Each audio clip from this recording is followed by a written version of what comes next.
চাচা বলছিলাম কি রুম পাওয়া যাবে? হ্যাঁ পাওয়া যাবে, বলো। তো ভাড়া কেমন চাচা বলবেন কি একটু? ভাড়া 5,000। চাচা একদিনের জন্য নেবো। একদিনের জন্য 5,000, এক মাসের জন্য 5,000। কি উল্টোপাল্টি কথা বলছো চাচা? একদিনের জন্য 5,000, এক মাসের জন্য 5,000? তুমি কি এটা বিজনেস করেছো নাকি? বেশি কথা বলে লাভ নাই, নেওয়ার চলে নাও না, চলে যাও। দেখো চাচা, বেশি উল্টোপাল্টি কথা বলো না, না তোমার ঘর বাড়ি আগুন জ্বালা দিব। পালাই নিয়ে আসছি বলে আজকে তোমার উল্টোপাল্টি কথা শুনতেছি। চাচা এখন 4,000 টাকা, 4,000 টাকা নাও, বেশি ঝামেলা করিও না। তুমি শুধু শুধু কেন ঝামেলা করছো বলো তো? নেওয়ার চলে নাও না, চলে যাও। হ্যাঁ তোমরা থাম নাকি? চাচা আমি একটা কথা বলি, বলছিলাম যে চাচা কালকে সকালে 1,000 টাকা দিব, আজকে আমাদের তো 4,000 টাকা রাখো। তোমার কথা দিচ্ছি কিন্তু, নাহলে এ হলে আমি দিতাম না। আচ্ছা তুমি তাহলে বসো, আমি তো একটু খাওয়ার ব্যবস্থা করতে দিই। আচ্ছা তাড়াতাড়ি আসিও। আচ্ছা আসলাম আমি।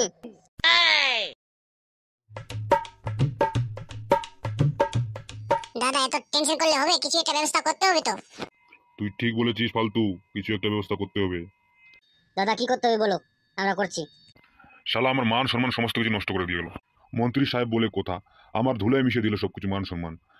কালু কিছু একটা ব্যবস্থা কর, ওই শালাকে যেখানে পাস ওখানে কাটে দে।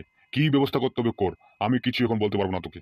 আমার মাথা নষ্ট হয়ে গেছে, আমি পাগল হয়ে যাচ্ছি রে, আমি পাগল হয়ে যাচ্ছি, কেন বুঝছিস না তোরা?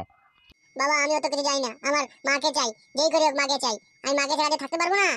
আহা, এই মেয়েটাকেও আর সামলাতে পারছি না। কারিস না কি কারিস না, মাকে চলে আসবে।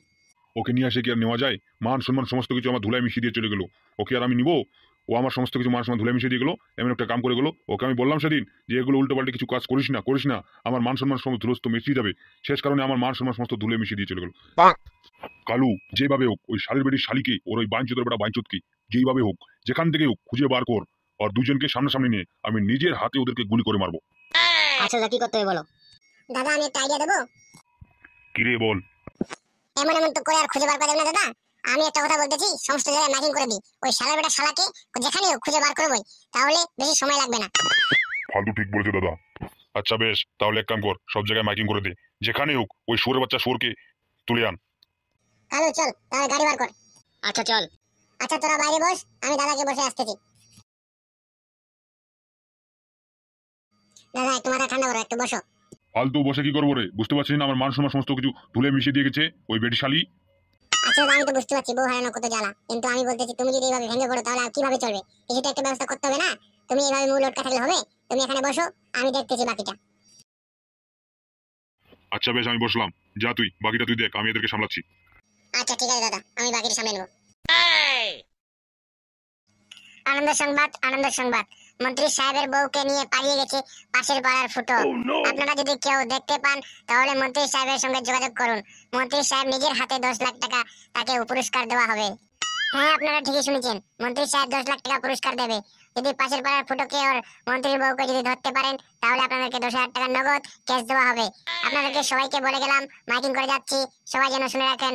দিদি এগুলো আমি কি শুনতেছি গ্রামে? ফুটো বলে মন্ত্রী সাহেবের বউকে নিয়ে পালিয়ে গেছে। হ্যাঁ আমি তো ওটা শুনতেছি, ফুটো বলে মন্ত্রী সাহেবের বউকে নিয়ে পালিয়ে গেছে, যে খুঁজে দিতে পারবে সে 10 লাখ টাকা পুরস্কার পাবে। আনন্দ সংবাদ, আনন্দ সংবাদ, মন্ত্রী সাহেবের বউকে নিয়ে পালিয়ে গেছে পাশের পাড়ার ফুটো। আপনারা যদি কেউ দেখতে পান তাহলে মন্ত্রী সাহেবের সঙ্গে যোগাযোগ করুন। মন্ত্রী সাহেব নিজের হাতে 10 লাখ টাকা তাকে পুরস্কার দেওয়া হবে।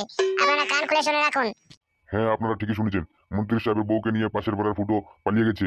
আপনারা যদি কেউ দেখতে পান তাহলে মন্ত্রী সাহেবের সঙ্গে যোগাযোগ করুন। মন্ত্রী সাহেব নিজের হাতে 10 লাখ টাকা ক্যাশ পুরস্কার দেওয়া হবে তাকে। আপনারা শুনে রাখুন এবং ধ্যান রাখুন, আপনারা মন্ত্রী সাহেবের সঙ্গে যোগাযোগ করুন।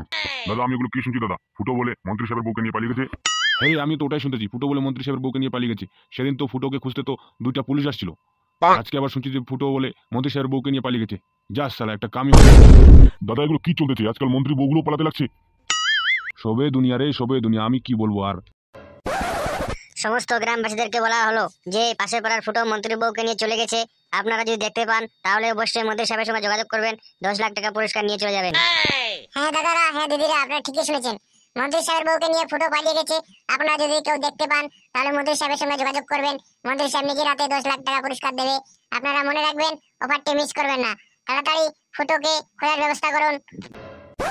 কাকা, ও কাকা। কি হচ্ছে রে? গ্রামে কি হয়েছে তুমি জানো? কি হয়েছে আমি জানি না। তুমি এখানে বসে সিগারেট খাচ্ছ, গ্রামে ওদিকে হুলচুল উঠে গেছে। কি হয়েছে রে? ফুটো বলে মন্ত্রী বউকে নিয়ে পালাইছে। ওরে সালা! প্রধান সাহেব আমাদের গ্রামে কি মান সম্মান থাকবে কি না থাকবে না? ফুটো যে লাগাইছে মন্ত্রীর বউকে নিয়ে পালিয়ে যাচ্ছে, এমএলএর বউকে নিয়ে পালিয়ে যাচ্ছে, ও করতে চাচ্ছেটা কি? আমি কি করতে পারি ভাই বল? দাদা ওকে আর গ্রামে রাখানো যাবে না, ওকে গ্রাম থেকে বার করে দেওয়া হবে। হ্যাঁ দাদা ওরা ঠিকই বলেছে, ওই গ্রামে রাখা লাভ নাই। ওনার গ্রামের সমস্ত কারো বউ কারো ভাবি ওই করে বেড়াচ্ছে, ওকে গ্রামে রাখা যাবে না, গ্রাম থেকে বার করে দেওয়া হবে ওকে। আচ্ছা তোরা যেটা ভালো মনে করিস।